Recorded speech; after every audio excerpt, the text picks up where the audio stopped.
খবরদার বলবেন না। বলার পরেই আজ থেকে এই কথাটা মনে করে তওবা করবেন।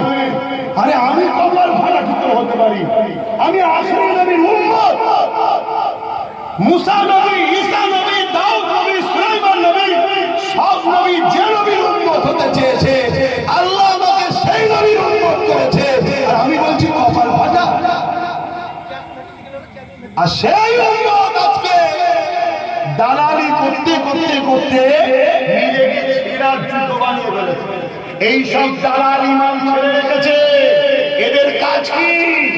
এরা মসজিদে পর্যন্ত দাঁড়িয়ে কসম খেয়ে শপথ করাবে, জনগণকে শপথ করাবে যে মাদ্রাসার দুশমন এই মুনাফিকের সাথে।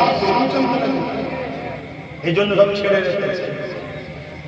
আমি আবার বলে যাচ্ছি, আপনারা দাওয়াত করবেন কি করবেন না, জলসায় আমার যাবেন কি যাবেন না, ওসবের ধারা ভাষের দিক ধরে না।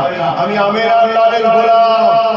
আমার দিনের সঙ্গে যে লাগবে ক্ষমতা থাকলে হাত দিয়ে তার সাথে যুদ্ধ করবে, না হয় মুখ দিয়ে প্রতিবাদ চলবে। শুনছেন তো নাকি?